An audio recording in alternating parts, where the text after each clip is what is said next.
Good morning, everybody. Just want to give you a quick overview of how this three-player game ended, and just to let you know that we are rapidly making progress to publication.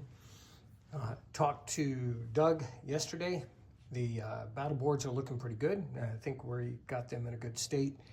And his production timeline will probably support the period after we have we're going to have a big group come in the at the end of February and play this as a 5-person game. In the meantime, Tim and I will continue to play test and look for opportunities to update and make sure everything's clear when it's published. Wanted to show you the end of this 3-person game. Technically, we have a tie between the Germans and the Americans. And let me show you how that runs down. So each of these victory objectives are marked with the city, a national objective, which is worth 2 points, and a secret random objective that's worth 3 points. Now, all the objectives, or both objectives, are secret, supposed to be kept secret. There are 3 national objectives a player can choose from, and then there are 12 random objectives that everybody rolls against. People could end up rolling for the same objectives. It will spark controversy, and so what you see is the British held on to London, although that was a close thing. The Germans made a run for it there at the end of the game, hoping to seal another victory city. They obtained their national objective of hanging on to 18 islands, either worth money or worth or with a port of some sort, naval facility, and that was actually close. The U.S. did everything in their power to attempt to interrupt that. And then their secret objective was the territories around the Red Sea, specifically around the sea zones of I-4 and I-5, which put them into conflict with the Italians and the Ottomans, and they were able to align Istrad, which was one of the nations on that sea zone. But you can see how that objective made things very contentious for them. Down here with the Japanese were able to hang on to Tokyo, although if this had gone another turn, that might have been in doubt. The U.S. pushed really hard against the Japanese in an attempt to fulfill their objectives. And surprisingly, the Japanese objective of taking all of Manchuria did not work out, because virtually everybody supported the warlords, which thwarted the Japanese advances.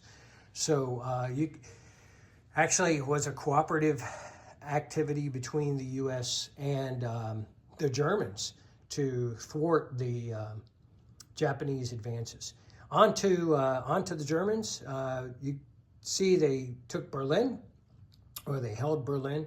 They took Paris, Vienna, and they had Constantinople. Missing the objectives for these, and of course the French Republic was aligned to the U.S., but the U.S. just couldn't get in there and liberate Paris. So you see these 3 points going to Germany, the 4th one with Berlin.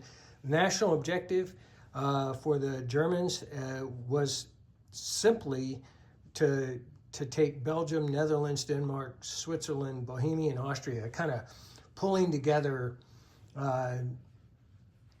several close European powers with a large German population in them. And so they advanced, and nobody really could move them out of that. And their secret objective, which actually played in and supported that quite well, was for them to have more armor than anyone else on the board, which for Germany, that's perfect. Probably a pretty good Russian objective too.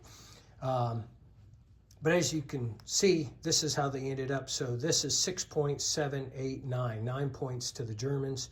The Russians, since I just happened to mention them, they never joined the war. They were constantly fought over diplomatically, but they never became a part of the equation. And then finally onto the U.S. The U.S. had Washington, D.C., as well as Rome, Italy, aligned to the U.S., actually aligned to France.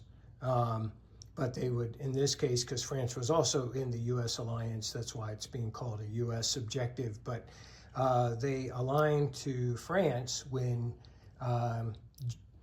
they were attacked by the British. The Italian objective was the largest navy in the Mediterranean.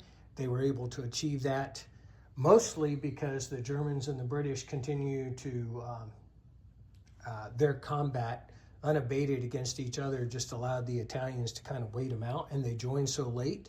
It was very easy for them to obtain.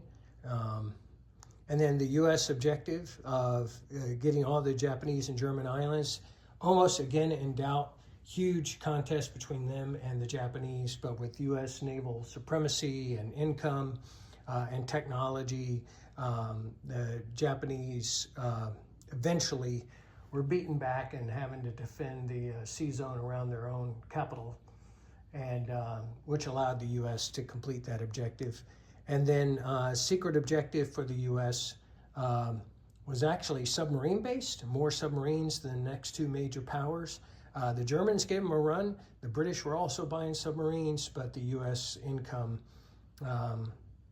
was virtually unmatched. Now they also, 6, 7, 8, 9, so 9 to 9, had there gone another round, which technically by the rules, my prediction would have been a U.S. Victory, mostly because the U.S.'s ability to possibly take Tokyo, whereas Germany had very little capability of achieving another victory objective, just based on what I know of in the game in one turn. So that's how it went. Also successfully for us, now this isn't every, I stole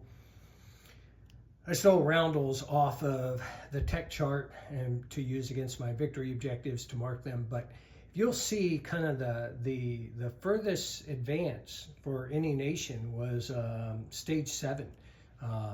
We put some brakes on in the game to kind of limit the ability to move across the tech chart, and I think it actually worked out very well. Given that there's potentially 3 more turns in the game, this is about where we would want that to land. The 3 biggest things you as a player are going to have to pay attention to. 1 is tech. Tech will be kind of co-equal with building your alliances. If you do not build your alliances, as you can see over here, Germany with some minor powers, but more importantly, the Ottomans and the trying to get the Russians up. The United States with France, Britain with a lot of minors, Austria, which had been attacked, and Japan, which had been aligned. And then also in the U.S. camp, but showing on the French section of the pie, is the Italians, the French, and the that's Belgium. So tech and diplomacy or alliance building are incredibly important in this game, and then being laser focused on your objectives. This game, you will not conquer vast majorities of the world. This isn't Risk, it never has been, but if you don't pay attention to your objectives, you're not going to win this game. I don't think that's anything new for the Global 36 players, but or Global 14 players, but just a healthy reminder. Those are going to be the key elements. Again, we'll continue to work on this over the course of the next month. Look forward to having different opinions come in here at the end of February to play and provide us feedback and ask questions, because right now at this point all we're doing is making minor clarifications, most of which against the objectives, to make sure the objectives are clear and achievable and there's not some loophole that we didn't overlook. All right, well, enjoy your weekend, and game time, this is perfect time for it. It's cold outside, so stay warm, stay healthy, and look forward to hearing your feedback.